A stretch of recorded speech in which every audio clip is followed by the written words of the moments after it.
because it gives me immense pleasure to say I'm joined right now on the show by Mr. Liam Findlay. Good afternoon, Liam. Good afternoon. Thank you for having me on.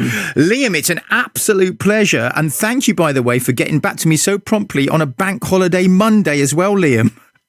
No problem. Liam, great to have you on the programme. Right, I'm going to leave it to you to tell people exactly what your job is. Tell us what you do, Liam. Yeah, it's a bit of an unusual one. I'm what I might call a theme scent consultant normally. And I work with theme parks and museums and other kinds of immersive attractions, advising on how to use smells to tell stories and immerse. And I work for a company called Aroma Prime that makes lots of unusual smells for using in these kinds of scenarios. So it could be maybe the smell of smoke in a roller coaster queue to make people feel on edge before they board.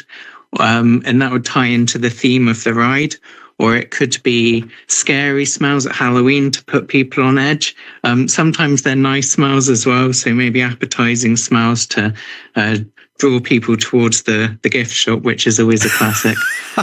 So a big variety. Yeah. So you are, your job is to create scents and smells for sort of theme parks and scare attractions and other sort of themed events and circumstances. It's an amazing job. I didn't even realize that there was someone who was in charge of doing this. And so I've got so many questions to ask, Liam. How does this all start? I mean, what is your background? Do you have some kind of chemical background? Is there a connection here, or how did it all start from the beginning? Yeah, I don't actually have any perfumery background myself. My background is in attraction design, so designing these kinds of immersive experiences and also interactive features for museums and castles as well. So doing that, I knew that Aroma Prime existed, and it's been going since 1963. So it's got a long history behind it. And I approached them thinking maybe with my attraction design background, I could kind of have an understanding of how the customers think and the kinds of challenges that they face in their different projects, because there's all sorts of different projects, lots of requirements. And yeah, they took me on, and I've ended up managing the factory. So wow. It's gone well. Did you have to sort of do a load of research then and get a lot of knowledge about smells and how smells are created and combinations of different things to make smells? Yeah, I learned a lot along the way. Fortunately for me, the company, because it's so old, it's over 50 years old now, it's accumulated a huge collection of unusual smells with the likes of a pirate ship and Egyptian mummy and penguin sick. So there's a big collection that already exists, and I don't often have to do a lot of creating myself. But if we do make something brand new for a customer, we've got this huge collection and we can use it to make special blends. So it's quite a simple process. But there's lots of thinking around the psychology as well, and practical approaches. So there's lots of there are different aspects that go into it. Yeah, because I mean, essentially, your job, Liam, is to, especially with the attractions and the scare attractions, your job's to make people scared. It's to sort of provoke a reaction, or to make them cry or run away or something like that. So how do you go about testing sort of the different smell? Have you got like a test audience that you do it on? How do you do that side of it? Sometimes there are scent receptors are connected to the part of the brain that processes memories and emotions. So if you smell something, it will often take you back to another time that you've experienced that smell, and the emotions you felt when you sniffed it will come back. So there are some very standard ones that are good at making people feel uncomfortable, like vomit and urine and poo and sweat. So if they smell that, they'll probably be taken back to an uncomfortable memory. So it helps put people on edge before an actor jumps out and scares them and that kind of thing. So it's good at priming people for scares. And I guess, I mean, it's such a powerful scent smell. You're absolutely right. Within seconds, it can take you. It can rewind you and transport you to childhood or to another time and another place. And you don't just do the scare attractions as well. You've also worked with, like, I'm going to put it in inverted commas, nice smells and good smells. For example, you've done work with Alzheimer's patients as well. So tell us a bit about that. Yes. So as long as you don't lose your sense of smell, you never really lose your smell memory. So often we'll provide scents to care homes with residents who have Alzheimer's and dementia, and those smells can help bring back memories that they might not have access to any other way. And that's a really nice way. Often, if nothing else, just to spark conversation among the residents, and they'll start having a nostalgic reminiscing amongst each other. And often they can be nice smells like toffee, or kind of neutral nostalgic smells like stables or coal fires. But it can sometimes perhaps surprisingly be the unpleasant smells as well. So we have a stinky fish market smell that's used at Halloween, but that's also been used to bring back memories for a fisherman. Wow. So smells, good or bad, can bring back positive memories. Yeah, and I read as well that for the Alzheimer's patients, this is really lovely. You create a little thing called scent boxes. And I know that this is something I know my mum will love, the smell of pear drops, for example. I mean, she loves a pear drop. She always goes on about a pear drops. But you create scent boxes for them as well, don't you? Yeah, we have what's called aroma cubes, which are little sniffable boxes that you can sniff, and they go into what might be called reminiscence kits or nostalgia boxes, and they can include these kind of nostalgic smells like pear drops and coal fire and the likes. And also other nostalgic material like leaflets for attractions and postcards and that kind of thing. So the residents can sniff and look at kind of nostalgic triggers as well. So it helps spark the memory through multiple senses.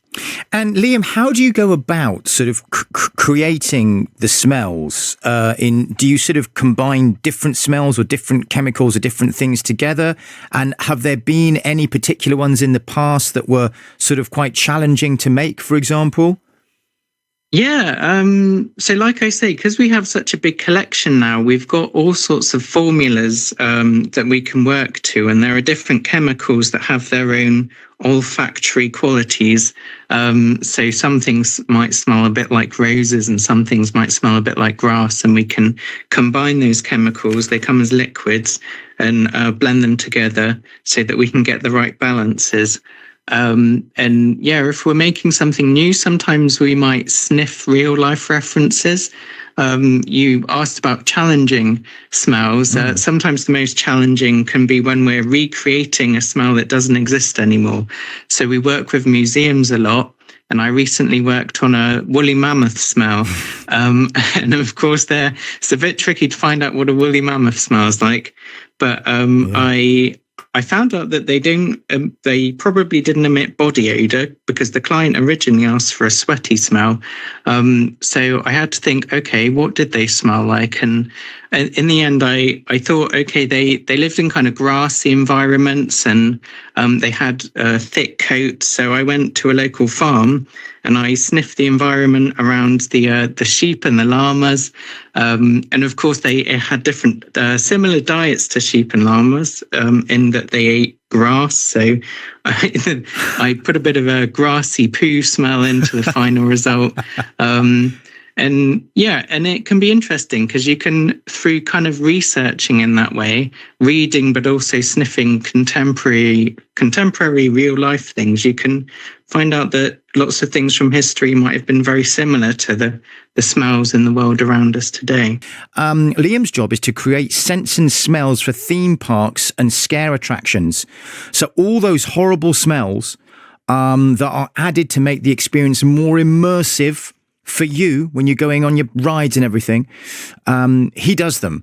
Everything from urine and poo and blood and He works in a factory where they've got literally hundreds of bottles, which are in alphabetical order, apparently. They range from apples to zebra urine. Yeah, I said that. Zebra urine. It's fantastic. And he's still on the line with me now. Liam, great to have you again on the programme. Let's talk a little bit about a connection to Bristol that you've got, because you've worked in Bristol as well, Liam. Tell us a bit about that.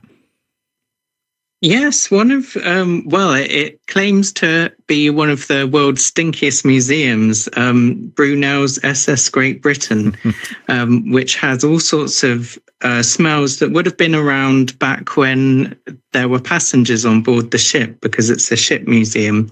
So there's an engine oil smell in the engine room, and food smells in the dining saloon, and there's even a vomit smell where they tell the story of a passenger who ended up not agreeing with the sea travel. So yeah, we've done lots of fun things with them. Wow.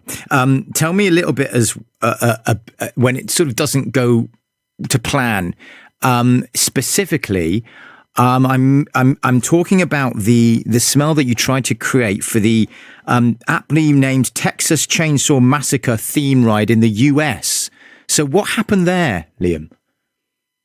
Yeah, so sometimes there are smells that we think will be pretty successful, and sometimes it can be handy to test them out.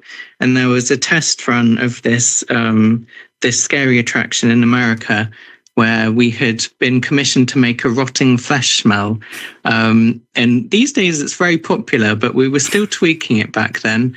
And the test audience went in and sniffed it, and they came out being hungry for burgers, which was not quite what we intended. So we had to go back and tweak that one a bit more. Wow, back to the drawing board. I mean, it's your as we've been saying, your research has taken you to all sorts of strange places and venues as well. Are you yourself like immune to all these smells? Do you gag at certain smells as well, or do they just mean nothing to you at all now because you work with them? Yeah, I do gag if I know that they're from something bad, but I'm very aware, having worked with them so much, that all of these horrible smells that we make are just chemicals, and they're very safe chemicals. So when I smell them, even if they would normally be repulsive to certain people, I am pretty immune to them. I think the way we react to a smell often very much depends on the context that it's sniffed in. Which is why, I mean, you can smell one thing in one context and smell it in a different context, and the same smell could result in completely different reactions. Yes. And have you got a favourite smell of smells that you work with? Yeah, one of my favourites is it's kind of a musty smell. When I was growing up, there was an attraction called the Time Walk in Weymouth, where I live, and it had lots of kind of oldie worldy smells, and a Black Death smell as well that lots of locals remember. And those smells were made by the same company.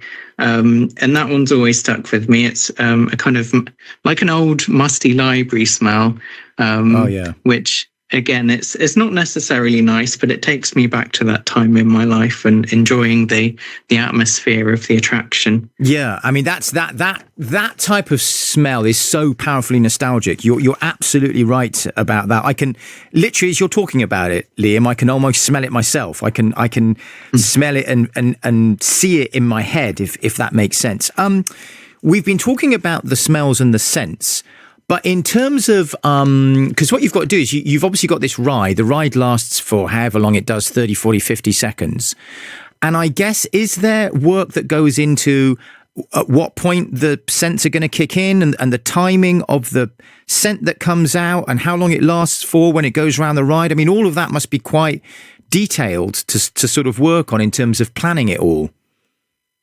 Yeah, that's where a lot of my advising comes in. So say you've got a roller coaster and it's whizzing around outside, it can be difficult to deliver a smell to the riders. So with a roller coaster, for example, it might be that we use a scent in the loading station where they get on the ride, which is normally indoors. And that can help kind of create an atmosphere before they set off, or maybe the roller coaster might go into a temporary indoor area like a tube or something, and we can send out a quick blast so that it gives them an effect before they go out again. And that might be accompanied by visual effects, or in what's called a dark ride, where you're sat in a cart, a bit like a ghost train, and you go by different scenes. Yeah. We might advise on the blueprints and where you ought to put a wall to contain a scent, or different ventilation. So yeah, lots of technical things to think about. Yeah. I mean, it must be a fascinating job, Lee. I mean, do you go in and have like a different project every day? I mean, do you go in sometimes and go, right, I mean, this, and just get hit with something that's completely curveball? What's it like what's your everyday kind of routine like?